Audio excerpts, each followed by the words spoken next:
Buonasera a tutti. Thank you very much, Dottoressa Iafrate and the Italian Cultural Institute. And above all, thank you very much for coming. And a special thanks to the two guests, I would say, but the main speaker of tonight, Professor Tuci and Professor Lambert. Already we got an introduction from Dottoressa Iafrate on what is rIICerca, and actually we are very happy to be here for this collaboration. So we are an association of Italian researchers. Our objective is well, to disseminate scientific culture, to grow our network, not only among Italians, but of course within Italian, let's say, researcher and also, let's say, Belgian and international researchers, and to promote the dissemination of science and the work of the Italian researchers and scientists that operate here in Belgium. So without any further ado, I would like to start tonight with a talk on autonomy in robots and the ethical implication for our society. And the first of our guests and speaker is Professor Tuci, born in Pistoia, got his PhD some time ago already, and in UK, and then he became a lecturer in UK. He's been an associate researcher also in Italy, and then he joined. Well, he came in Belgium in 2018. Is it 2018? That's right. Yes, he's the recipient of many awards, so I will not list them all of them here, but okay. So we have a very high-level speaker about robotics tonight. His expertise range from well, swarm and evolutionary robotics to intelligent system, neural computing, evolutionary algorithms, so a whole range of things that we are going hopefully to see tonight. So thank you very much, and the floor is yours.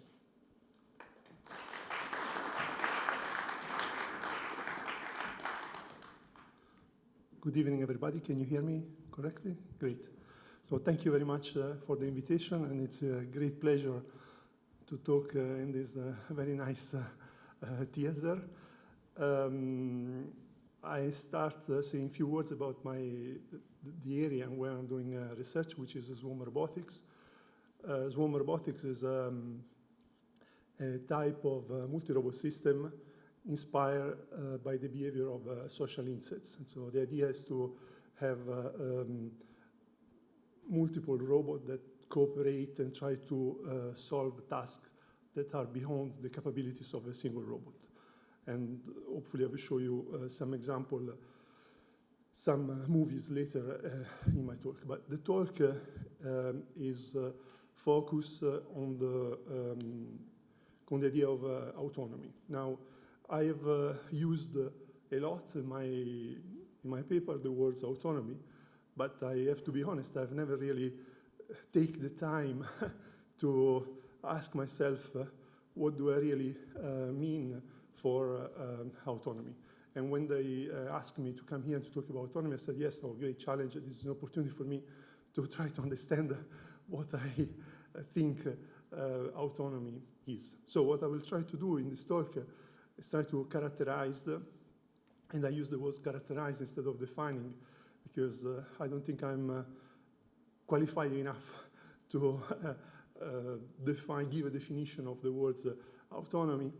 And then I will try to show you how the concept of autonomy has been integrated into my research work. And then I will do some advertising on a recent project where probably the concept of autonomy is very important. So I will start showing you this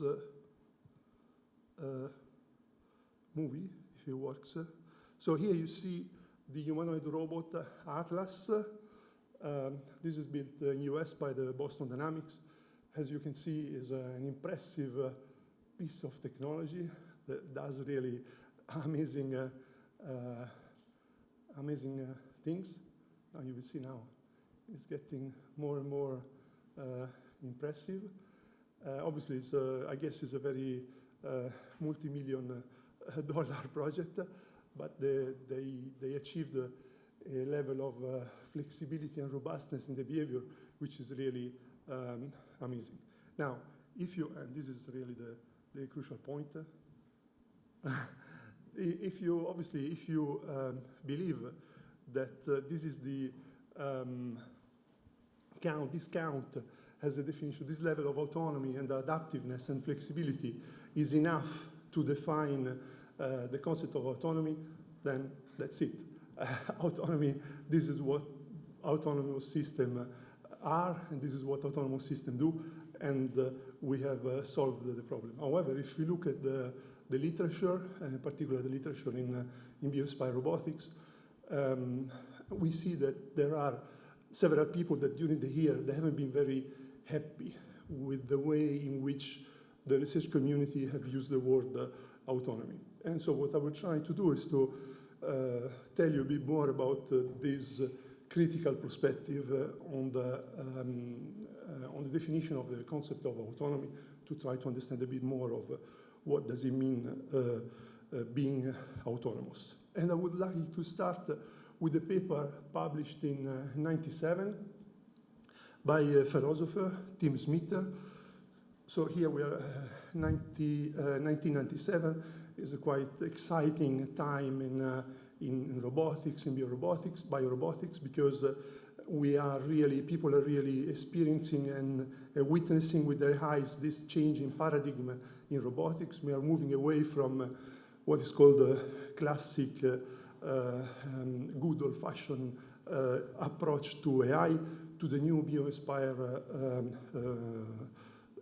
to a different approach to designing robotic system.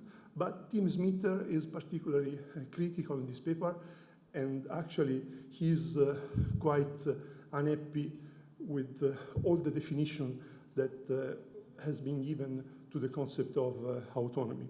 And here what he does in this paper is start listing a series of definition of autonomy, which for him, they've been fundamentally wrong. So he sees that there are people that believe, so he's looking at the literature and see that there are people that associate autonomy pretty much with intelligence, in particular with a specific type of intelligence, which is a kind of a symbolic, irrational intelligence. There are other people which confuse the term autonomy with the term self-sufficiency. So they say that a system is autonomous if, for example, it doesn't need a cable to get the power from the electricity. So just because he has battery and can move without the cable is autonomous. Obviously, he's not happy with this definition.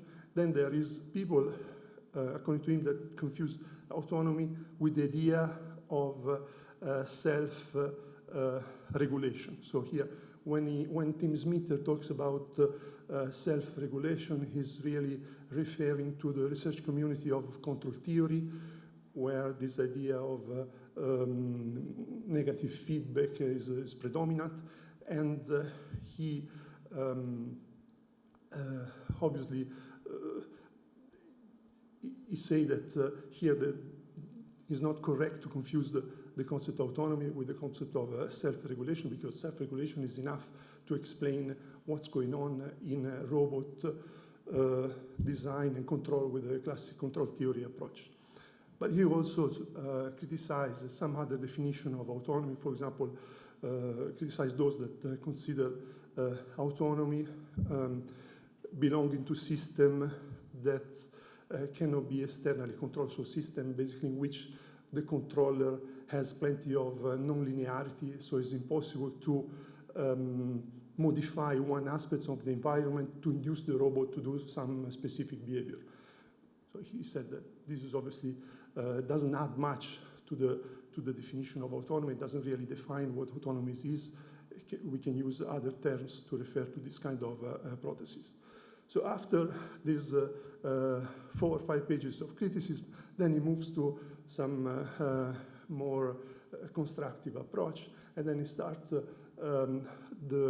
defining what for him is the word that has to be used in describing the robot. And he says that we should use the word, we should refer to systems that are capable of self-movement as automatic systems, like vehicles with battery or even the grandfather clock. These are automatic systems.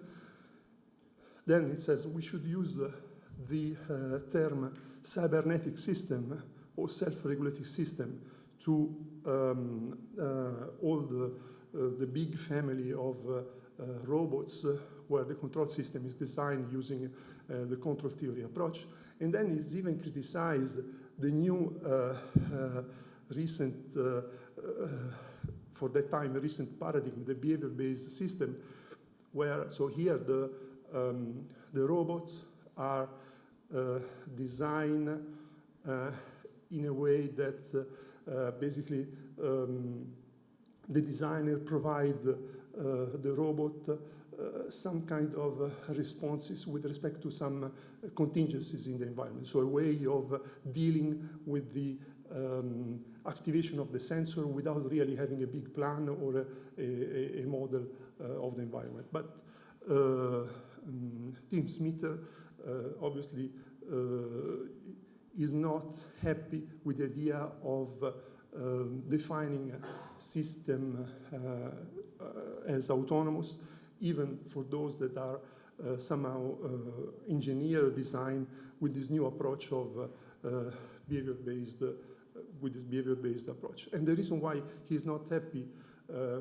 with this, in particular, the reason why he's not happy to associate autonomy with cybernetic system and with system designed with the behavior-based approach is because of the issue of unpredictability. So basically what Tim Smither says is that as long as is the designer that try to solve the problem for the robot, it will be always impossible for the designer to predict all the possible situations in which the robot will end up in a natural and dynamic environment, and therefore the robot is deemed to fail. Therefore, he proposed to design really autonomous systems which are, according to him, systems that they are not supposed to suffer of this unpredictability issue. And here I put the definition given by this meter, so systems that have means to form their own law of regulation, as well as the means to regulate their behavior with respect to this law. So basically, the idea is that a system is genuinely autonomous only if it's the system itself that generates the rules to interact with his own environment. And this rule should change and adjust, adapt under the influence of the continuous interaction between the robot and the environment. This definition of autonomy, as here he is talking about self-law-making systems. So autonomous system for Tim Smith are really self-law-making system.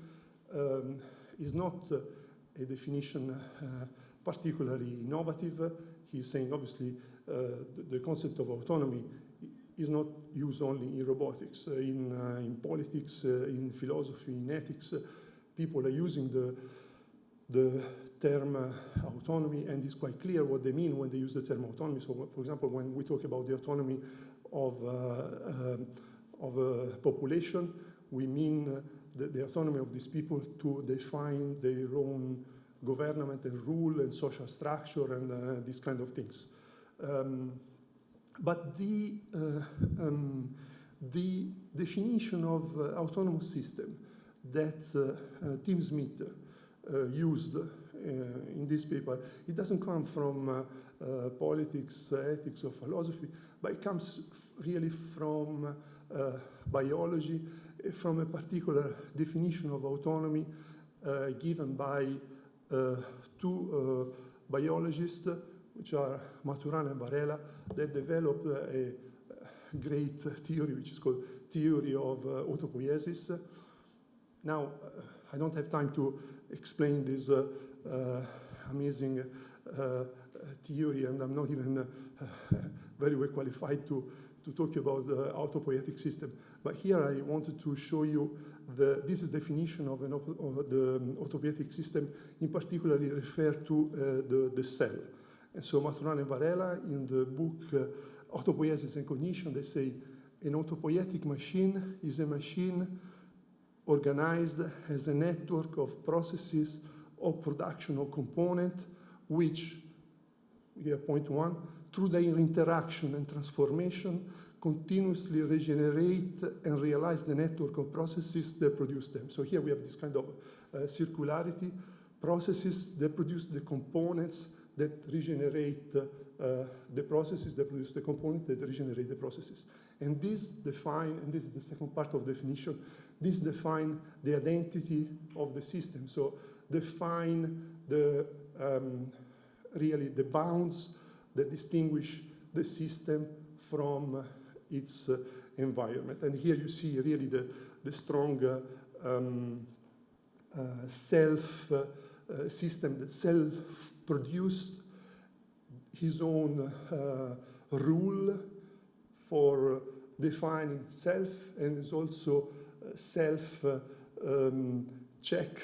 that is consistent with the rule that it defines to interact with the environment. And this is a bit different from, for example, from the concept of autonomy in politics, where, for example, people might define the rule, but then there's another authority that check whether the rules are applied or not. Here, instead, in biology, in particular in the perspective of the autopoietic system, is the autopoietic system that does all the job. It defines the rules, it defines itself, and makes sure that has an autopoietic system, it complies with its own rule.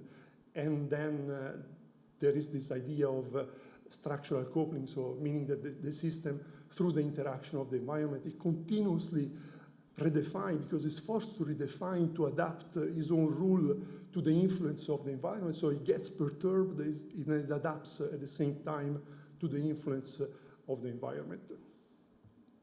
Now, autopoiesis, as I said, is a big theory. Now, they have evolved into a position in cognitive science, which is called enactivism. Enactivism is a not mainstream position in cognitive science, but it does, there are people that do works in neuroscience, in psychology, in philosophy, and there is also some people within this perspective of the enactivism that try to apply this principle to robotics. And in particular here, I quote this, I cite these two papers. And in fact, in these two papers, Egbert Barandiaran, they are two roboticists, and so they do a step forward with respect to Tim Smither. So Tim Smither was a philosopher, so for him it was enough to define the semantic of the word. They try to operationally define the ingredients to generate a robot which is truly autonomous and also autopoietic. And here we say, and then when they, in one of these papers, they cite Di Paolo, which is also another father of an activist, that says, we might invest our robot not with life, but with the mechanisms for acquiring a way of life. And then he said, this is what we call habits. Now, how we should interpret this sentence? To me, I think we should interpret this sentence as, with the metaphor with when we were trying to build a flying machine. So we were trying to build a flying machine. We try first to build a machine with wings, but then we discover the aerodynamics, and then we change completely paradigms. And here is exactly the same. So trying to design flying machine with wings is like investing our robot with life, but we will never succeed for them in getting truly autonomous system. What we need to do is acquiring a way to provide the mechanisms for the robot to acquire a way of life. And then in this particular paper, they define the important element in where they think we need to do work to generate truly autonomous system, which is this idea of habits. And yes, habits are basic constituent of sensory motor autonomy, which is the capacity of an agent to sustain and regulate the structure that generate the behavior. So here you see again this kind of circularity, the robots that sustain and regulate the structure that define, in a sense, his identity, his behavior. Now, what about me, myself? Obviously, I have used a lot the term autonomy, and once I even tried to say in a paper what I mean for autonomy. I wrote this paper when I was working not far from here in an office at ULB, and in 2006 I wrote, the efficiency of autonomous robots should be estimated also with respect to their capacity to cope with unpredictable events. And then talking about autonomy, we believe, and this is me, I believe that a sensible step forward in this direction, so in the direction of the autonomy, can be made by avoiding to constrain the system to initiate its most silent behavior in response to a priori specified agent perceptual state. So what I mean here is that we should try to avoid to solve the problem for the robot, but we should try to get the robot to solve their problem by themselves. Now, I failed completely to generate truly autonomous system because I've never managed, I don't think nobody has ever managed up to now, to provide the system, the machine, to generate the mechanisms to interact with the environment. At the end, I ended up using methods to impose some kind of mechanism to interact with the environment. But I used some interesting method, which I don't have time now to illustrate, but the main point is that instead of being me designing, providing the solution to the robot, I'm using some automatic algorithm called evolutionary algorithm, which generate the solution for me. So I was even lazy. I let the algorithm to generate the solution for me. But in this way, I avoid to introduce some bias into the way in which the robot interacts with the environment. It's not really autopoiesis, it's not really autonomy with respect to the prospective definition of autopoiesis, but there are interesting things that we can learn using this approach. Here I show you some example. So this is for example, an artificial arm that distinguishes between a sphere and a rugby ball, which is very, very similar to each other, just by using 10 binary tactile sensor. And then we try to understand how is it possible to make this very fine discrimination with such a coarse perceptual apparatus. These are the SBOT. So these are 3 robots that they, as you can see, they kind of dance, and it's this kind of dance that allow them to make an important decision, which is about who is going to make the connection and who is going to receive the connection.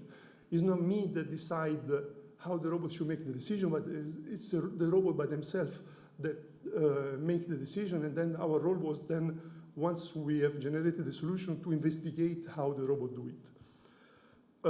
I've applied this method, for example, in the context of object transport. Here you see 4 robots. These are very, very simple robots. They don't sense forces.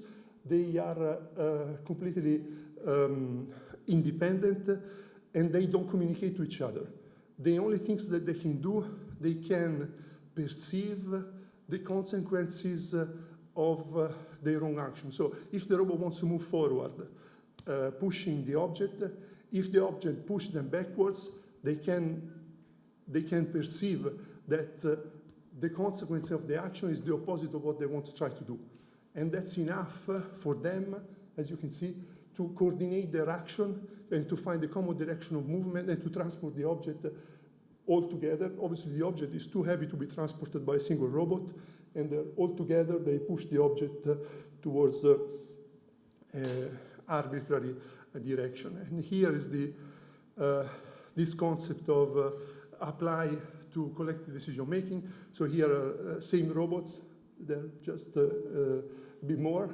You see they're red and green because the color here, they refer to the opinion of the robot. The robot, they have to decide whether there is more black or more white on the floor, and they can talk to each other, and they can use these two cues, the perception of the floor that they see through the floor sensor, and the communication, so that they can use they can listen the opinion of the others, and by using the opinion of the others, they can adjust their own opinion. But the mechanism to select the opinion are completely autonomous. Are not designed by me, but are generated by the algorithm, and at the end they converge to what's called the consensus status. So they all share the same opinion. But I want to. I guess I'm running out of time. I see. I would like to conclude with my next project, which is the Babots project, where I think here I will definitely reach. I will definitely use autonomous system, because in this project, which is a project funded by the European Commission, we are using biological animal robots. So Babots is the acronym for biological animal robots. And what we are using is the C. elegans. So as you can see, this is an interdisciplinary project. It's us from the University of UNamur. There is the Hebrew University of Jerusalem, two institutes for the Max Planck, the National Research Council from Italy, then there is Finland, and there is a society from, a company from Italy. And this project is based on four pillars. The first pillar is synthetic biology. So synthetic biology, why synthetic biology?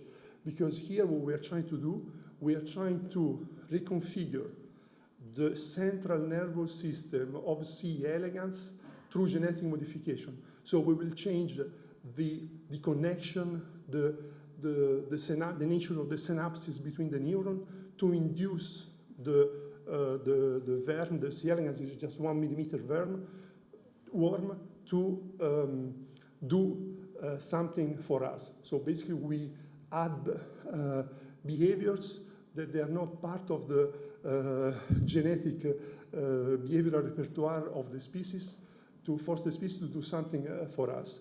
Then there is and this is done in particular by the Hebrew University of Jerusalem. The other component is collective behavior, because what we want to do, the kind of strain we are using doesn't have much of social behavior, collective behavior. What we want to do, we want to induce these C. elegans to behave, to generate some form of collective behavior, for example, swarming. And the idea is to get this worm to move all together as a flock of birds towards a specific location where there are bacteria, and they will be programmed to hit some specific bacteria. Obviously, this project has a huge, huge ethical debates. This is why we have our partner, Finnish partner, which is particularly,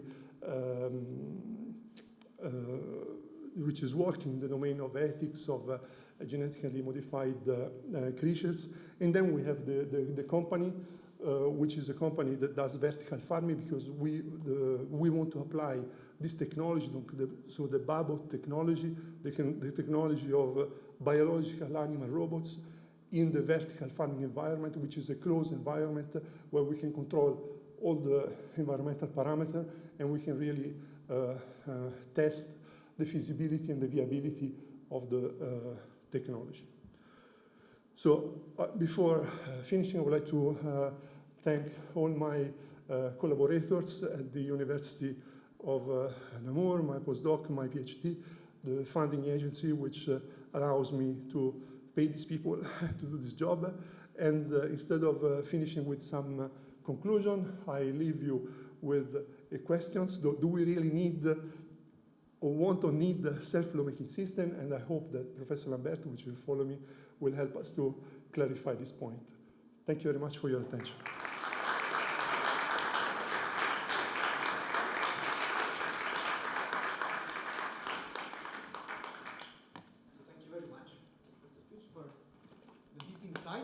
So we will have time after the second talk to have a series of questions from the audience as well. And I would like now to introduce the next speaker, Professor Dominique Lambert, with 2 PhD, one in science and one in philosophy, which is a pretty rare combination, and that's why we have him here today. And is a member of the Belgian Royal Academy and a member of International Academy for Philosophy of Science. He's also recipient of many awards, and is currently full professor at the University of Namur and is visiting professor at Université Catholique de Louvain and professor of logic and philosophy of nature at the Studium Notre Dame. So join me in welcoming Professor Lambert. Thank you very much.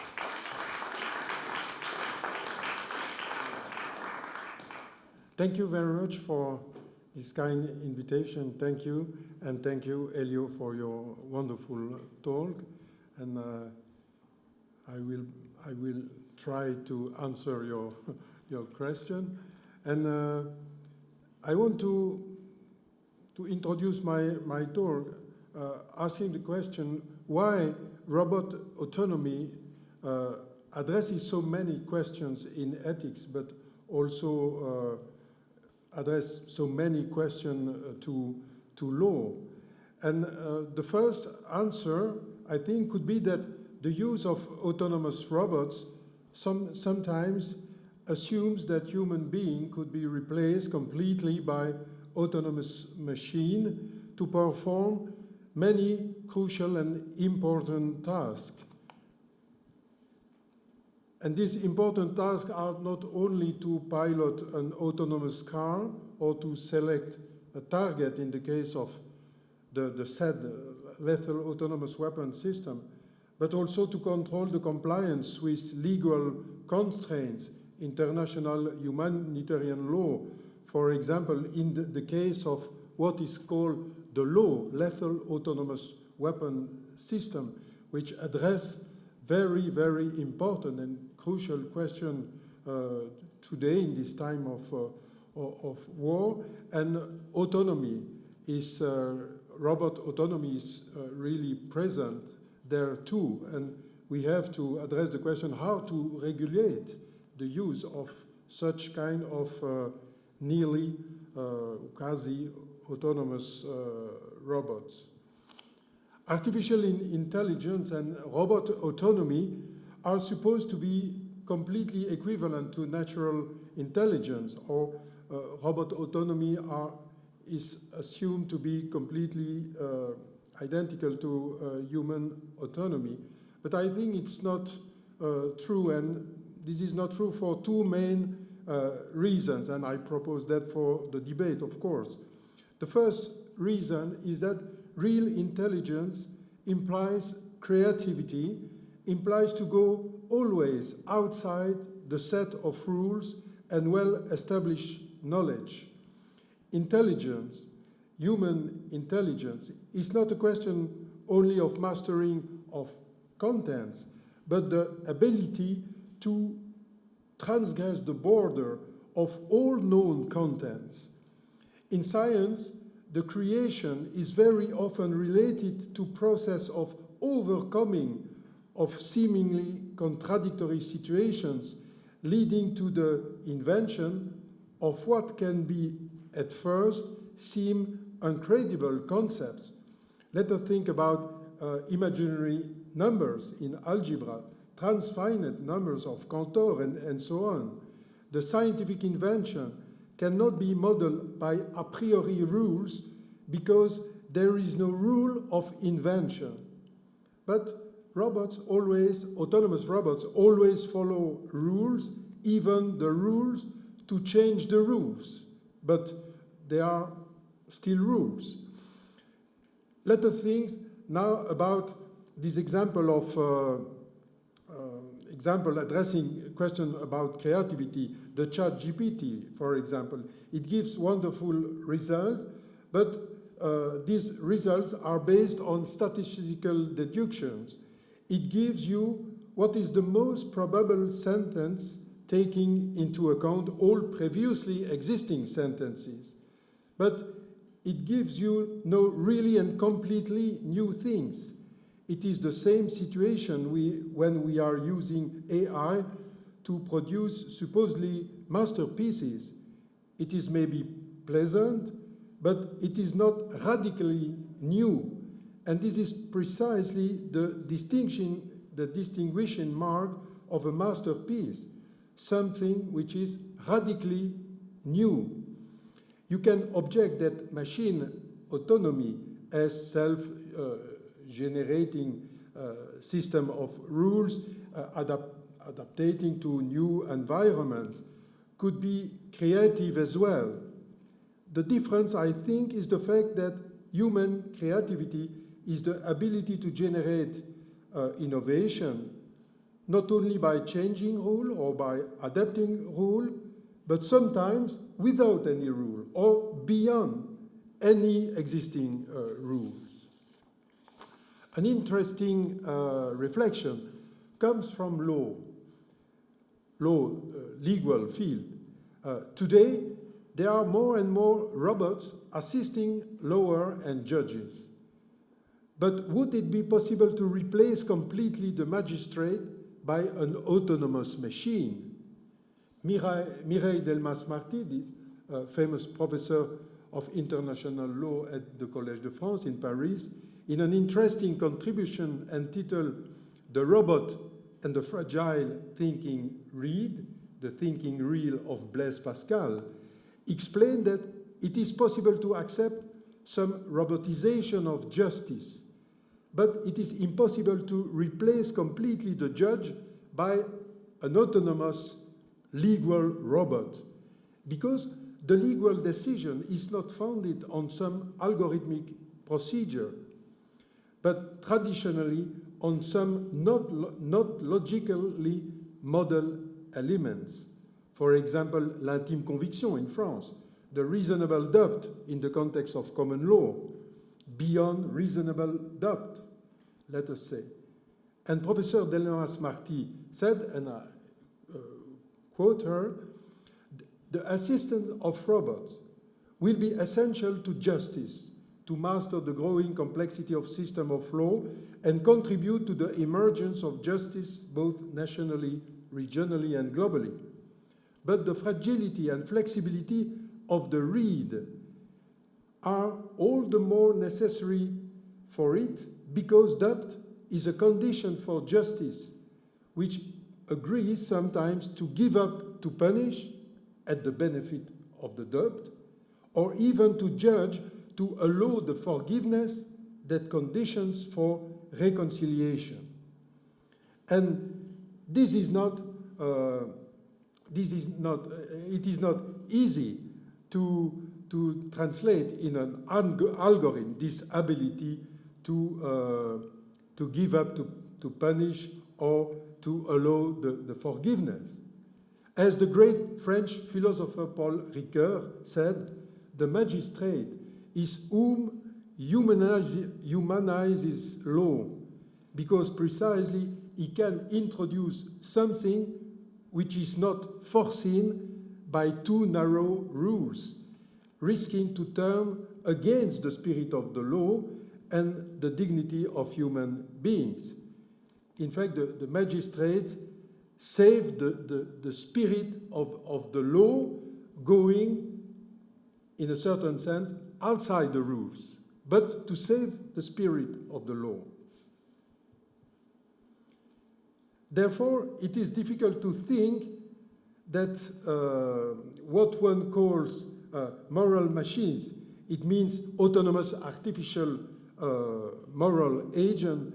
It is difficult to think that such agent will once replace human moral agent. And it is an answer to the question of my colleague. Moral machines can only follow a strict procedure. They can assist human moral agent, but not replace him or her. In fact, this question was already described in science fiction. Let us remember the famous Asimov law of robotics. But it was also tackled and debated long time ago when, in the 50s, von Wright, the successor of Ludwig Wittgenstein in Cambridge, and Kalinowski, proposed to replace judge by algorithms based on deontic logic, this kind of model formal logic adapted to legal reasoning. But here in the 50s, in Brussels, in the Université Libre de Bruxelles, Professor Chaim Perelman refuted this pretension, showing that legal reasoning and rhetoric cannot be reduced only to formal deduction and calculi. The problem is also that you have to implement an ethics in the machine, but which one? Utilitarian one, deontological one, virtue, ethic? What kind of ethics? The choice of an ethics, the choice of an algorithm, algorithmic ethics, if you want, is not an algorithmic problem. It is a human choice, which is, and it is difficult to translate in algorithm this choice. Autonomous robots with artificial intelligence are only a simulation of reality, but the ethical problem arises when we are confusing simulation and reality. AI system in autonomous robots imitated deductive reasoning or learning processes, imitating moral reasoning, but are not able to model what is at the basis of such kind of complex reasoning. The common sense, for example, what Aristotle called phronesis. Phronesis is the term used by Aristotle to mean a practical intelligence able to make some choices in very particular situations where no general rules seem to be applicable. The human intelligence is an ability which allows us to listen what it is not said and read what it is not written. There is some kind of intuition which was taken into account by many philosophers during the long history of philosophy.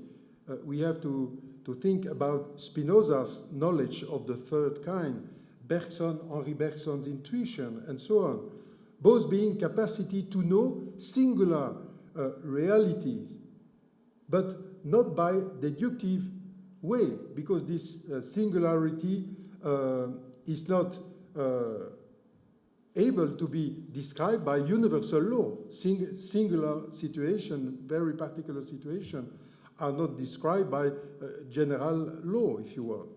The autonomous machine either act due to deterministic reasoning, when the rules of action are well established and defined, or act using some probabilistic algorithms.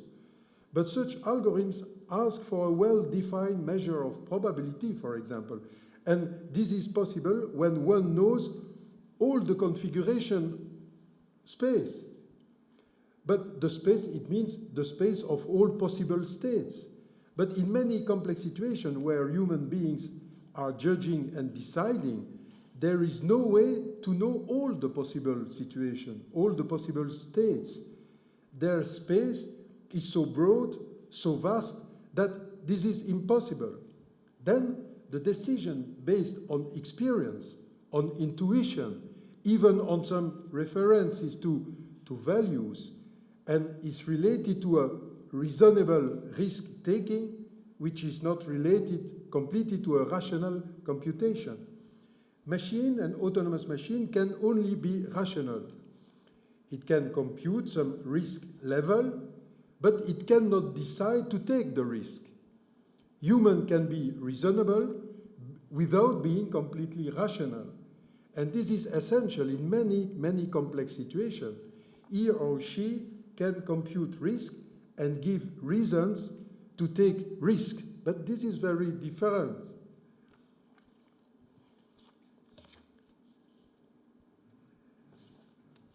Here you see an example of a situation where engineers have decided to implement some moral rules and legal rules in military machines. But I think the assumption of such construction is that, in fact, moral decision can be completely modeled by a kind of deduction procedure. And I have tried to show that, in fact, it is not possible, because the crucial situation in moral decision are, in fact, situations where you are confronted by two very singular situations where universal law are not completely applicable. Okay, the second reason according to which we can not identify artificial intelligence and autonomous robot to human being is related to the question of the importance of real physical blood and flesh relation. Real human relations imply real alterity. The capacity to meet the other, which comes to break the border of our self-sufficiency. Autonomous robots, which could be used in a rest and care house, for example, would give you all what a standard nurse, according to the technical standards, could give you. But you will never get something else based on what is learned by a personal history, by personal values, by originality. Human has a history, a personal history, but autonomous robots, in a certain sense, have not this kind of long history, if you want. Autonomous machine is only a simulation of otherness. Even if the machine seems to be original, it is original according to predefined standards. Therefore, it reproduces always and ultimately some kind of conformism. The abilities of autonomous machines are fascinating, but the problem is to accept progressively to be trapped and hypnotized in and by a fascinating, coherent, and performant world where all human contents and intentions are vanishing. But the will to ignore the fact that simulation is not reality is, for me, the more important ethical problem addressed by autonomous robots, or maybe more rigorously, the source of all ethical concern. In fact, what we have said constitutes the starting point of an ethical framework, the awareness of the deep difference between man and machines, and this is, if you want, our first ethical guidelines that can be expressed as follows: let us build interesting and performant autonomous robots without at any time losing sight of the fact that there exists a radical difference between human being and autonomous machine, between natural intelligence and life and artificial ones. We have to be aware that autonomous machines are programmed by human beings. Even if we are aware of that, we can, of course, face major ethical problems because those human written programs and codes can involve many implicit bias. We know the classical problem of discrimination systematically induced by bias. Probably the real danger with autonomous machines is not machines, but human being unconscious of his own bias and assumption. But there is also a danger which is connected with the problem of responsibility or accountability. In case of damage caused by autonomous robot, who is taken as accountable? Who is able to answer to the victim's questions? The most important ethical and also juridical concern comes from the fact that autonomous systems can be used today, explicitly or incidentally, to hide or to dilute true responsible. Sometimes, however, if the machine is intricated in a complex network of machines and human agents, it is, of course, really difficult to establish clearly who is responsible. Autonomy, according to its design, builds a screen between the cause and the effect. But from a juridical and moral point of view, it is crucial to identify who is the human agent being able to answer for his or her actions. The real problem for law and ethics is the existence of this technological screen obscuring the responsible person. The opacity of algorithms and the complexity of the networks can be a real source of concerns from this point of view.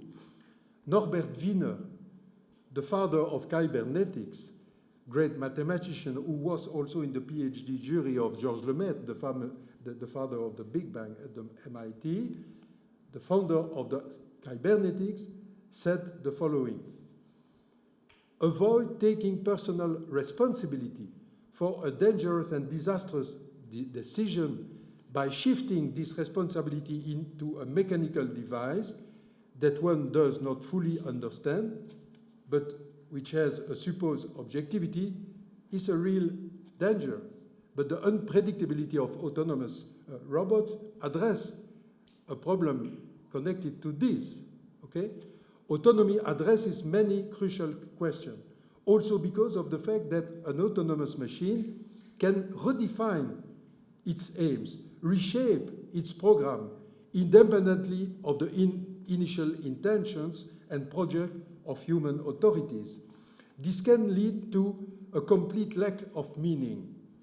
Political or military authorities define precise aims, giving some meaning to the action, to their action.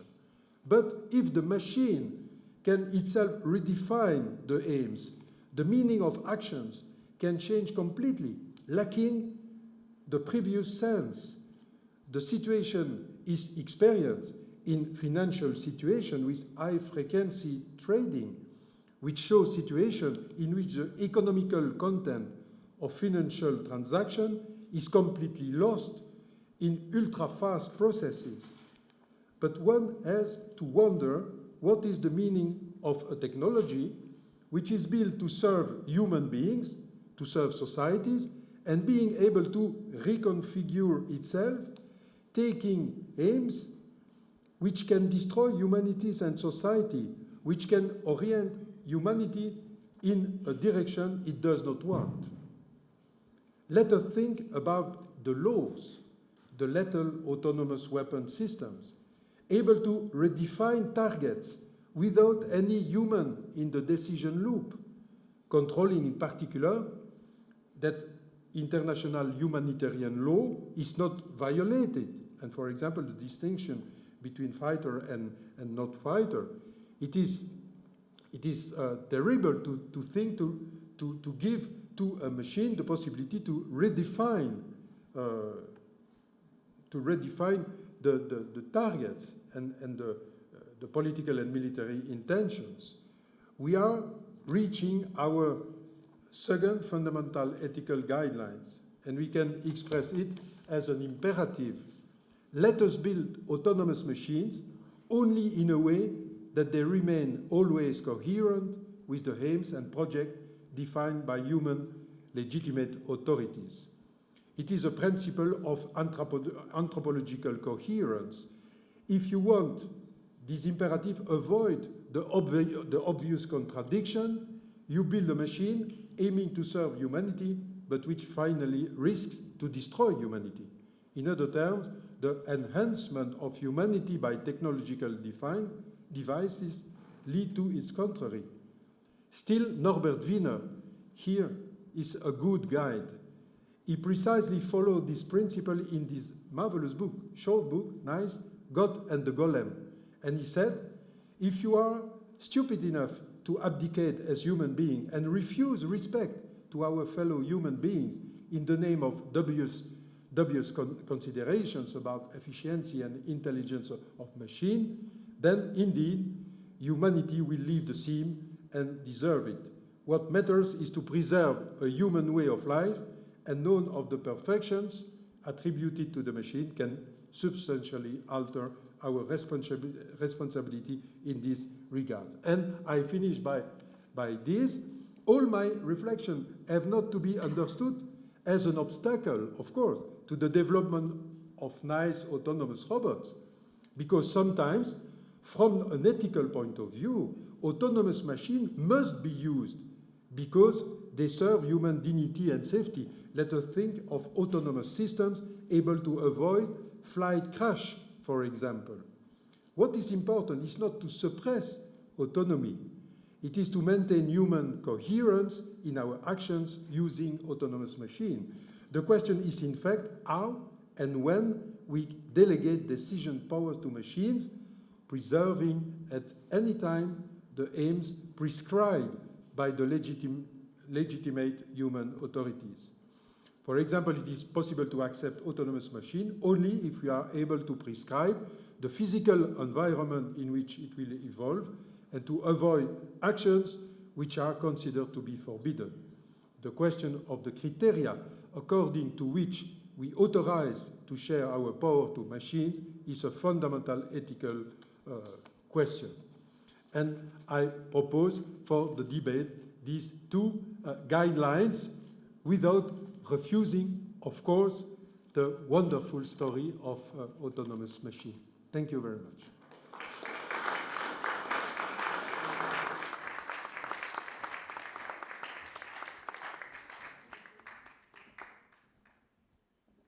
Thank you very much, Professor Lambert. As you saw, we had different points of view, different takes on the same topic, and that was, I think, pretty interesting talk. We had a philosophical point of view and then a more technical point of view. So now I would like to have both speakers there with me on stage, and so that we can have a small debate, and you're allowed, of course, to ask questions. I have a few questions myself, so please have a seat.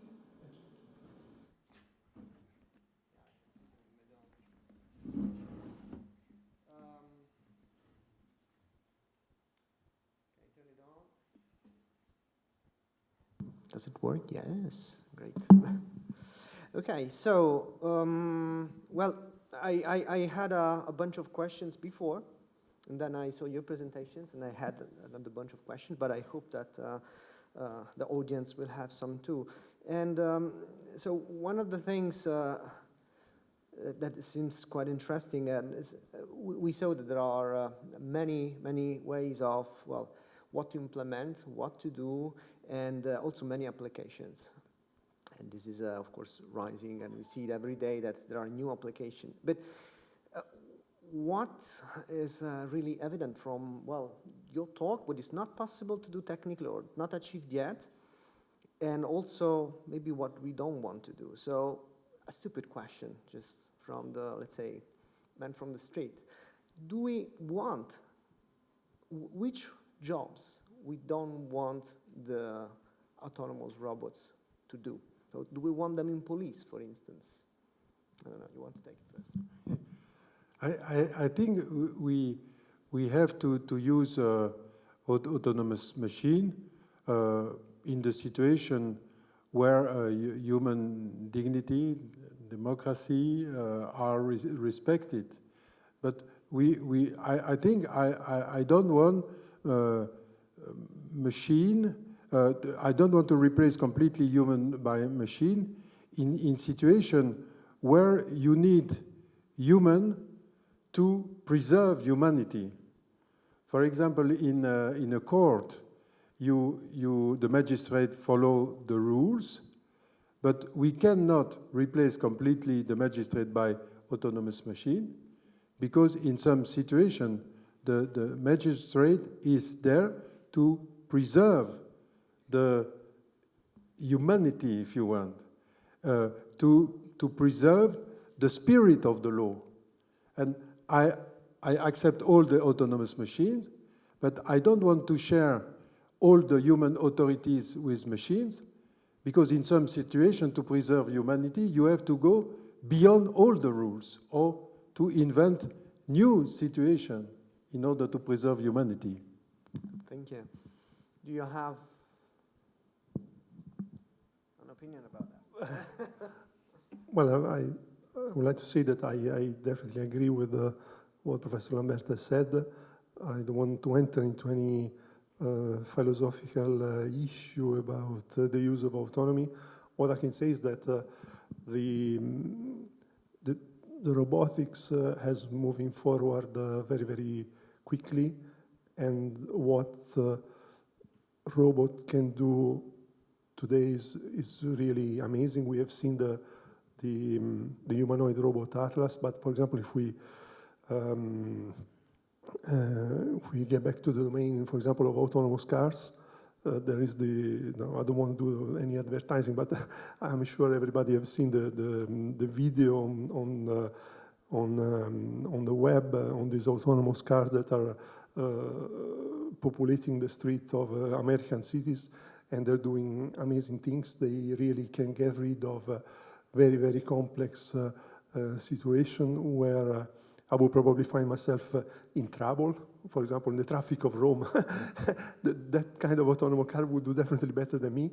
And I think what robotics is doing is really enlarging the domain of the environment where the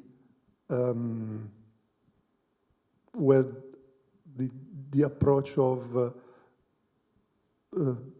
projecting a solution into the robot works effectively. So we are really getting the robot working efficiently in situation where before we were failing.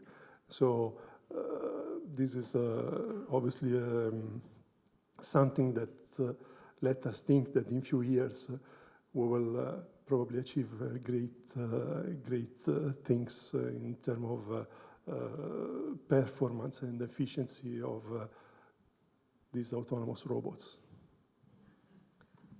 Thank you. So if you have questions, of course, you can raise your hands. We have a microphone here so that the whole room can hear, understand you. Yes.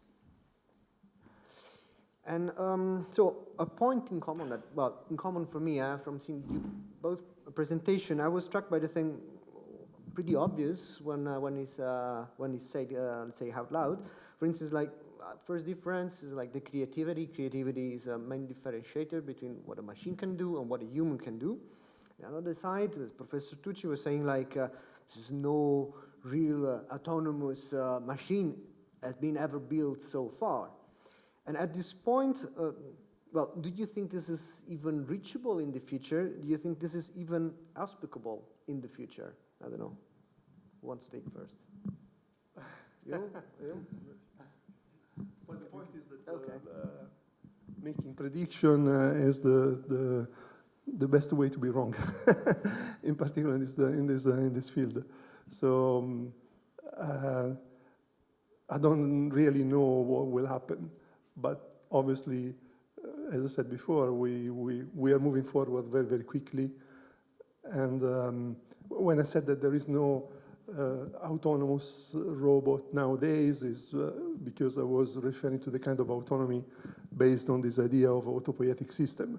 I don't think we are there yet, but obviously we are working towards this direction. Yes, I think the technological development will go far away, and I suppose we will get some very interesting development in autonomous machines. But the problem is how to, for me, the progress is also an ethical and legal one. We have to think about the way to share authorities with these machines. And I think we will go certainly far beyond the situation, the today's situation. But we have to accompany this. We have to together, we have to develop reflection about criteria according to which we accept or not to share authorities, because we have to refuse, I think, pure autonomy. It is a complete nonsense to accept to give the power to machines which are, for example, which have the possibility to redefine completely the projects of political or military legitimate authorities. It is a complete nonsense. We have to use autonomy in the situation where autonomy serve our project, are coherent with our economical, political, military project. I have no problem with the development of marvelous autopoiesis system. It's nice and so on. But we have, at the same time, to study to have the red button in order to avoid that technological autonomy go outside the field of our project and intentions. Okay, thank you. We have a question from the audience already. Yeah, thank you very much. Well, first of all, my name is Chris. I'm the innovation manager of the Federal Police. There was a little bit of talking about the police, so I wanted to make a comment. First of all, thank you for the very interesting discussions. I would like to say two things and perhaps make a suggestion. First of all, I think that we overestimate the human creativity and the human capacity of decision making. And I'm talking about police. We have a lot of incidents where I think that a well-educated machine could make a better decision than our men on the street have made. And we all know some examples of that. That is one thing.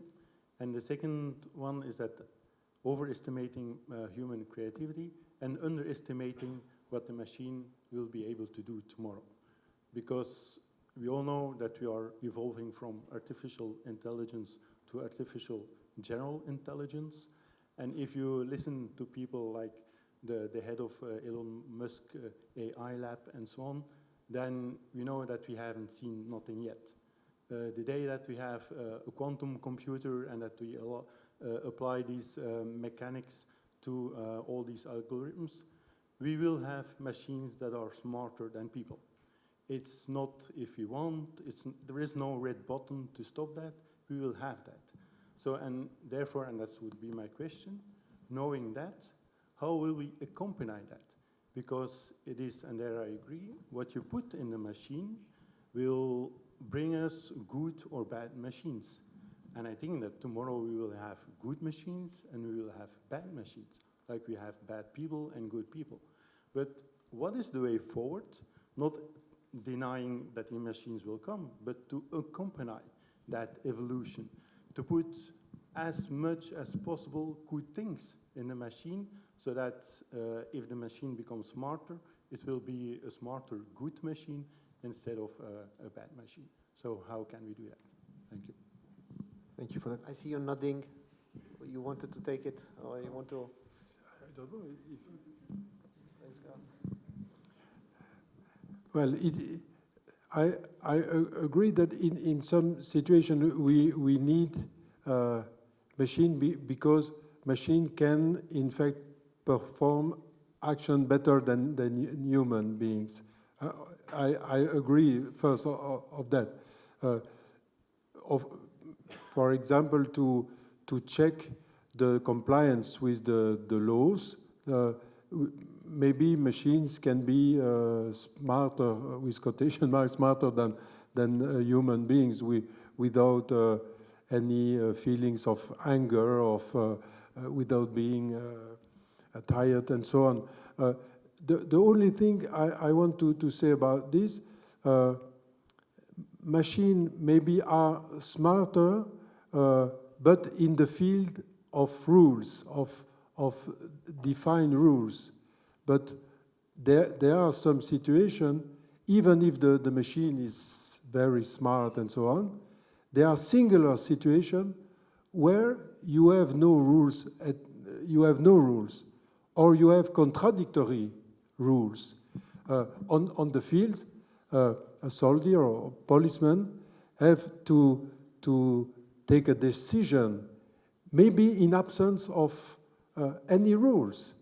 They have to decide to act independently, because universal rules are not able to give any hints to guide the action. Then I think machines will, I think, become smarter and smarter, but in the field of deductivity, in the field of algorithms, but in the field of universal reasoning.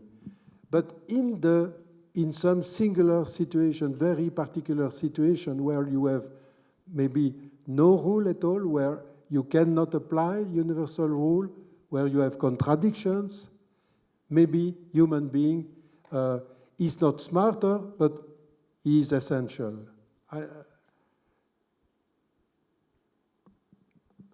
I agree, my answer is not satisfactory, but We take this for this time. You have an opinion about that?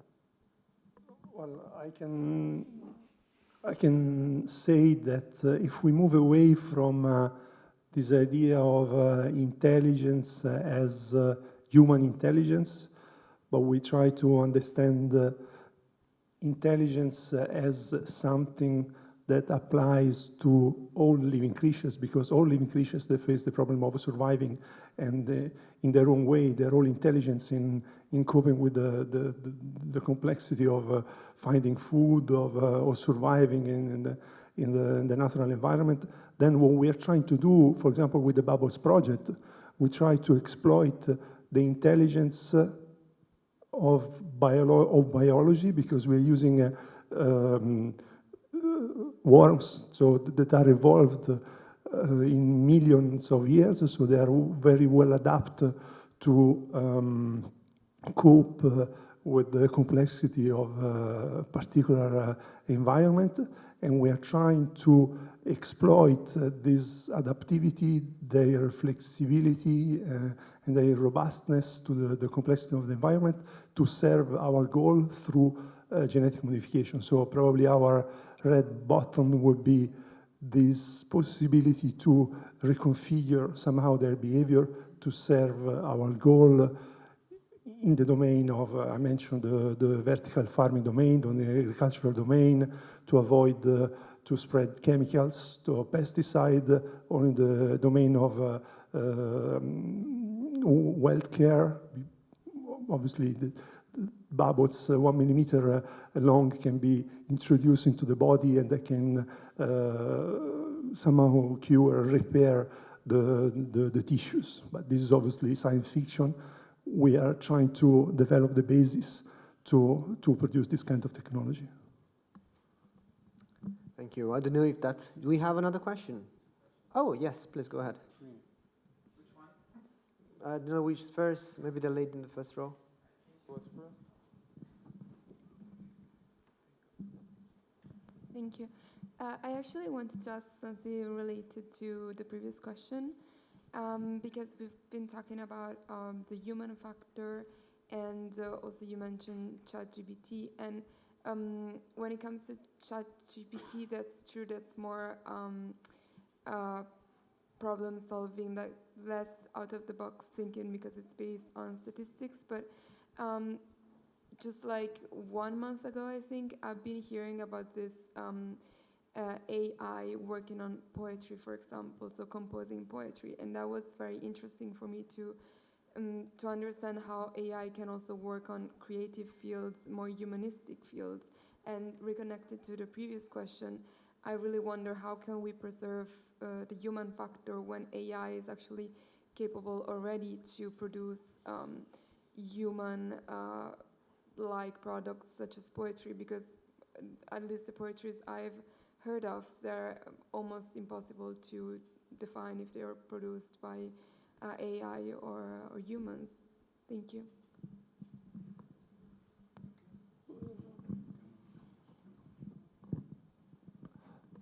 So, well, there are several questions here in this, so I'll try to answer the first one about the creativity.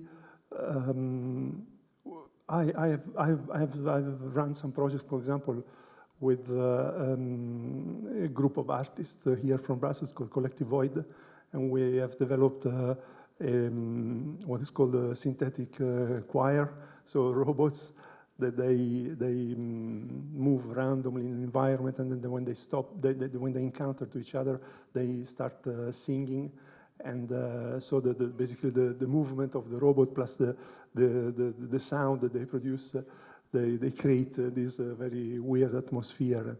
And we are also collaborating with a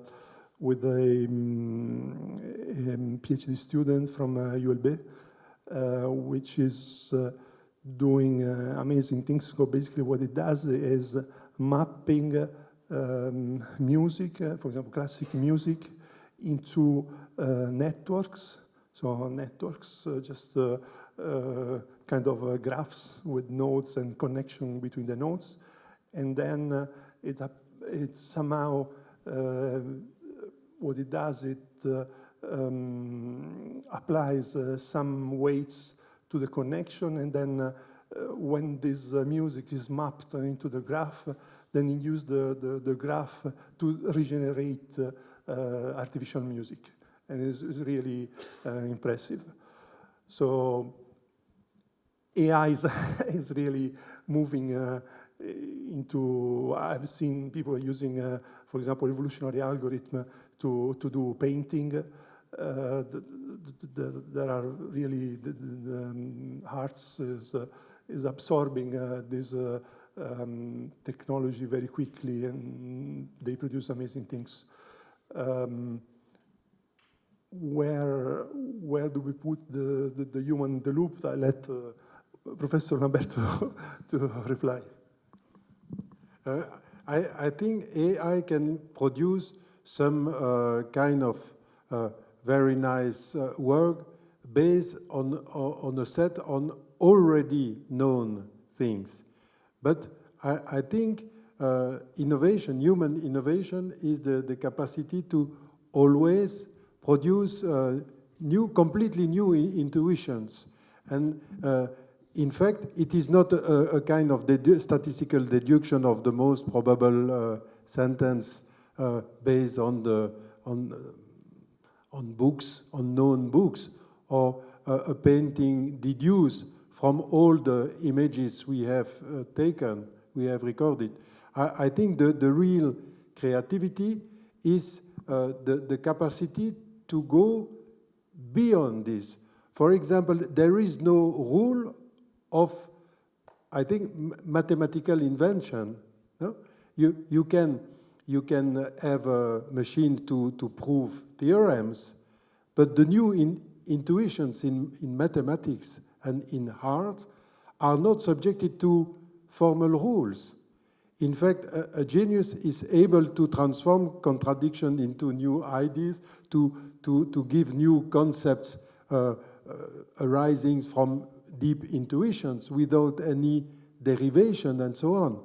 There is a nice book of Adama called La psychologie de l'invention dans le domaine des mathématiques, the psychology of invention in the field of mathematics. And it's nice because all the great mathematicians are inventing new concepts, not starting from a pure deductive way.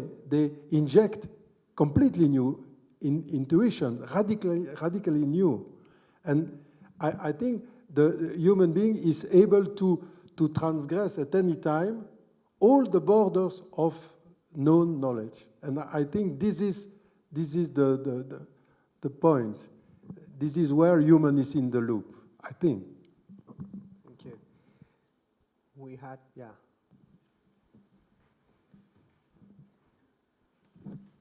Hello, good evening. I'm Veronica from the AI Lab Brussels, and I work with artificial intelligence. I'm a PhD researcher, and I found the two talks really interesting, but I find myself in a sort of divergence point, because I understand what you, Professor, say about keeping the humans in the loop, but still, sometimes I think when we are trying to stay in the loop, we are putting our own human bias into machines and artificial intelligence. Indeed, in the case, for example, of a car crash, for example, from an automatic car, then the car probably would find itself into making a decision, who should I kill, the old man or the young child? And for a human in that case, it's mostly impossible to make a choice, because we are talking about two human beings, while the machine in that case can be somehow more objective. So to which point can we expect ourselves to be participants of this when we are indeed inducing a negative bias into machines? ChatGPT-3 has been proven to have racist and misogynist bias in it, and also it has been generated thanks to labeled texts and images that have been labeled by humans who have been underpaid in order to be able to have such a big technology. So it's true, we have to stay in the loop, but at which cost should we stay in the loop? So, thank you very much. And this is specifically for you, I think. Yeah? Maybe we have controlled the human bias by artificial intelligence, and we have to in fact, to conceive a kind of a dialectic circle where we share authorities with machine, and machine control human beings. For example, in the case of the crash of the German wings, for example, we have to think about a system which controls the pilot and able to recognize an aberrant way of piloting, and then stop the human piloting and to restore a completely autonomous piloting to save the lives. Then I agree with you, we have to control the bias of human and the aberrant actions of human. It comes back to your question on, in fact, in police, in a military situation, we have to control the human action by machine, and machine have to be controlled by human. But we have to think about to share the authority, as Catherine Tessier said in Toulouse. Okay, thank you. We have another question from the... A very simple question. What is your opinion on transhumanism? Because I see that you talk about machines on one side, human on the other side, but what about the mix of both, so human improved by machines?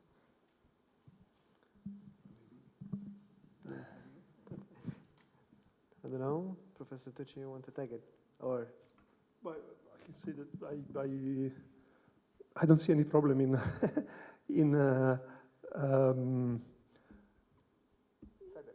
yeah, in this idea of, I mean, we have already, there's plenty of conditions in which humans, they have to rely on machines to survive, for example. Like I'm thinking about, for example, people that are in dialysis. They get their blood filtered by a machine, otherwise they would not survive. So I really think about myself as a machine, very complex machine, but I don't find really any. I don't see what could stop technology from merging with the biological life for the benefit of humans, for example. Okay. You want to reply as well, or? Okay, but I think we have another question, maybe the last one, and other two questions, and then. I have one last question, or maybe not the last question, but another question. And for me, the discussion seems to come back often to the thing about creativity and what really makes the distinction between humanity and artificial intelligence. And for that, I have like a few points to make. Like one is the technology on which ChatGPT is based on is not even 5 years old. So we're really just at the cusp of the beginning of what this development could lead to. And just last year, a Google paper called Chain of Thought Prompting, which was a certain technology used, resulted in an increase of 38%, I think, in the accuracy of artificial intelligence models, these large language processing models, on the tests used in medicine schools. So like a huge increase in performance. So for me, that poses the question, if you can induce the kind of performance increases by confronting these natural languages processing with the kind of structures that in principle mirror human reasoning, and then with a bit of statistical fluke, how can you say that AI programs and natural languages processing models will not be able to be as creative as human beings? Because I would say, on personal experience, most of my ideas are pretty damn average, and some of them are good, some of them are original. And I think the same could be applied if you apply reasoning to and like the creation of hypotheses in natural languages processing models. The same could be said for these models, and then thus make them truly creative.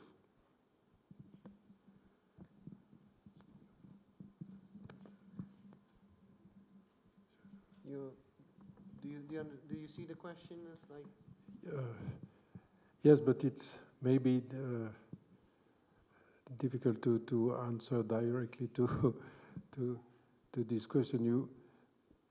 You mean that we are beginning and we don't know in the future if, for example, the artificial intelligence will do the same as a human being could do.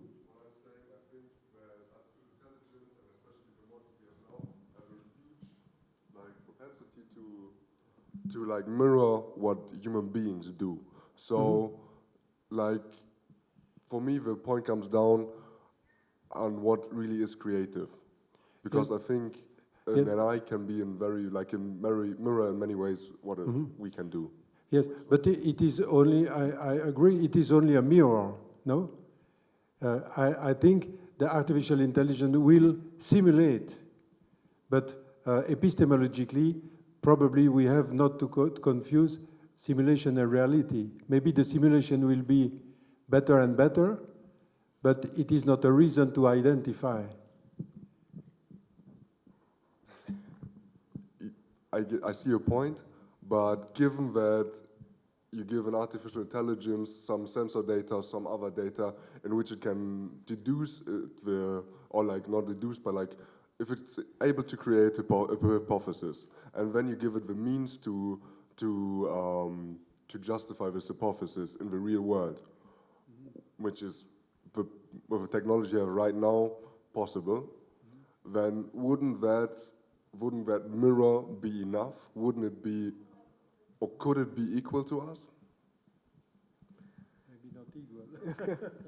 Yeah, I guess the point is really not at the same level. But I see that like it's two different points here. We have one last question. Hello. So my question is, let's assume that at some point the autonomous systems actually manage to, deduct or generate their own rules at some point in the future. The question, no fingers pointed, but actually the question is, would you trust that system to take a decision in a situation where ethical intervention is actually required? So let's say in a court, for example, you, sir, yourself, you supported actually the AI being able to generate itself, well, its own rules. Would you actually trust it to take a decision in the place of, law personnel or something?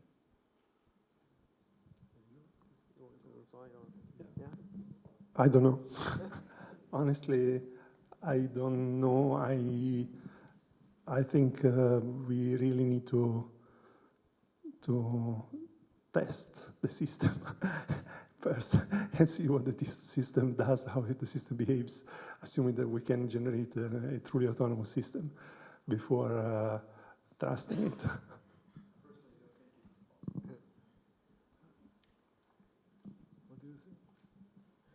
I said, I forgot to say that I personally don't think it's possible that the machine could ever be able to replace a person in such ethical situations. Yeah, I am a former lawyer and executive coach, and I hear a lot about intelligence, smarter, and my question is, I guess, is about cognitive intelligence. What about emotional intelligence? Where is autonomy developed on that? Yes, it's a very important question too. The question is how to translate, how to implement emotion in a machine. And my answer will be like the answer previously, the previous answer, saying a machine can simulate emotion, but a machine has no emotion, because in fact the machine to have emotion, you need a body, and we need and the body has an history, a biological history, and in order to have some emotion, you have to be able to feel something in your body of what is experienced by the other. But it is not possible without having a body. Empathy is the capacity to suffer at the place of the other. But I think the great difference is in the presence or not of blood and flesh body. You need a real biological substrate and history in order to have emotions. And I think up to now a machine have no this kind of history.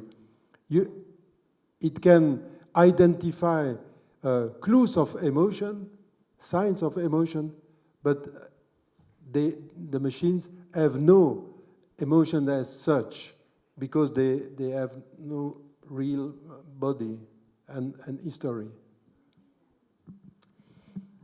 I think, and this was the goal of tonight, this debate sparkled probably more questions than answers, and I'm particularly grateful not only to our speakers and to our moderator, but to the audience also, because I found it particularly stimulating to hear your questions in response to what we've just heard.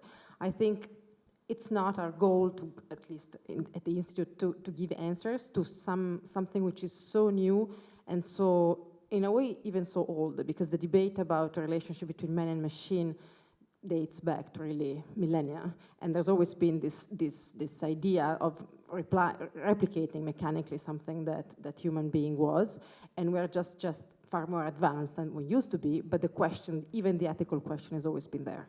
So I guess that we need to keep reflecting while, like, the technology evolves, but keeping our mind open, because all these questions that have been, arising tonight really define what a human being is, and ethics cannot be solved like that, even bias, because we are all, a reflection of some kind of education, and even our ideas most of the time are just banal. So even human creativity, as many of you said, it's not so genius all the time. So I guess there are different layers, different questions. But I really thank you for sparkling this debate, and I hope to see you again to start raising some more questions. I really thank you, our distinguished speakers, for coming and bring up even an audience who's normally not here, and I appreciate seeing so many new faces, in fact. And thank you, Dr. Pina, also for coordinating and this debate. Thank you, everybody.